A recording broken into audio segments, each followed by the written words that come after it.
ध्यान से सुनिएगा। सिर्फ दो ही देवता ऐसे हैं, सिर्फ दो ही देवता ऐसे हैं जिन देवताओं की पूजा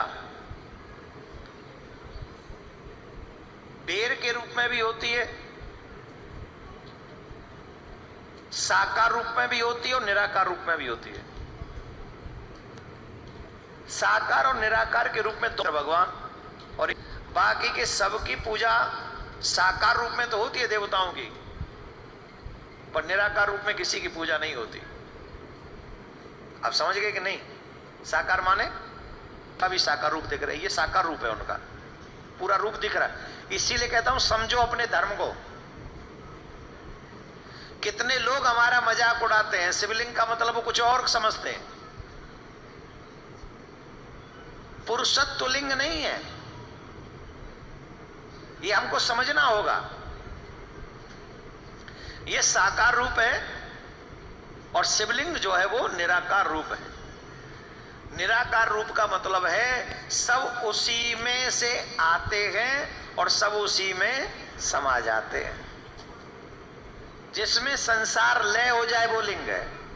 लिंग माने संस्कृत में कहते हैं चिन्ह को। ये ब्रह्म का चिन्ह है। इसको सिंपल भाषा में ऐसे समझो। अब मुझे अंग्रेजी नहीं आती तो मैं तो फूड का जन क्या समझूंगा।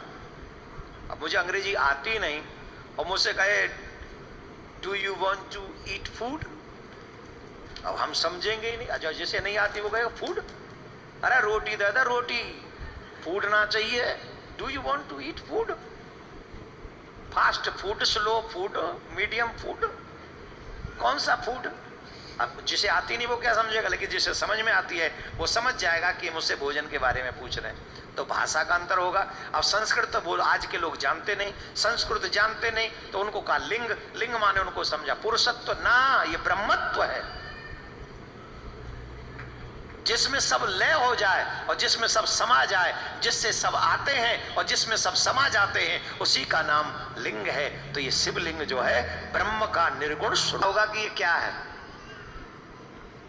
तो जब जल चढ़ा रहे होगे तो पता चलेगा हम ब्रह्म का अभिषेक कर रहे हैं, साक्षात ब्रह्म का अभिषेक। ये भावना आ जाएगी आपके मन में। कब आ जाएगी? जब आपने जान लिया कि शिवलिंग क्या है। और जब तक पता ही नहीं है कि शिवलिंग क्या है, तब तक तो जो समझ रहे थे वही समझेंगे, जो बता दिया गया वो समझेंगे, और जो नहीं जानते वो समझाने आ जाते हैं। ये और प्रॉब्लम है आजकल के यूट्यूब के जमाने में। जिन है ना, सालिग्राम की पूजा नारायण के रूप में की जाती है, वो उनका निर्गुण स्वरूप है। समझ में आ गई बात? तो ये दोनों ही एक हैं और एक ही अलग अलग स्वरूपों में हैं, तो दो नहीं है।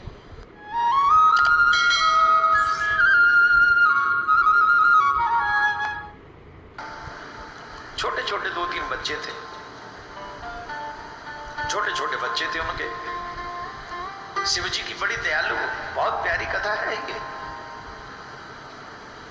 बहुत अच्छा दृष्टांत। इससे हमें और आपको पता चलेगा कि भगवान कितनी चिंता हमारी करते हैं।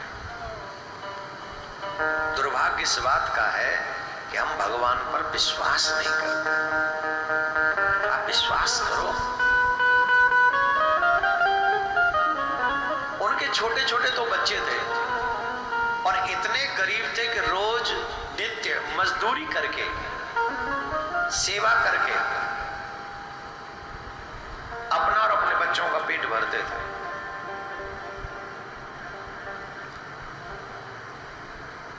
दो तीन दिन से सर्दी के दिनों में बारिश हो रही थी। बारिश होने के कारण उसने कोई काम नहीं मिला था और कार्य न मिलने के कारण उनके घर में अन्न नहीं बचा था। अपना और अपने बच्चों का पेट भरते थे।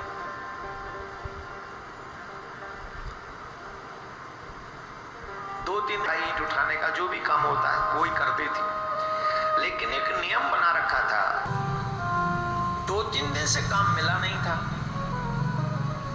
इनके पति को सर्दी बढ़ती जा रही थी। इनका तो रेगुलर काम चल रहा था किसी के यहाँ, देवी का। सर्दी बढ़ रही थी तो पत्नी ने कहा, देखो ये बालक बड़े छोटे छोटे से हैं, इनको सर्दी लगती है, गर्म वस्त्र नहीं है, तुम कुछ गर्म वस्त्र ले आना आज जब पैसा मिले तो। पति ने कहा, देखो हमारी स्थिति ऐसी है कि अब घर में अन्न तक नहीं है खाने को,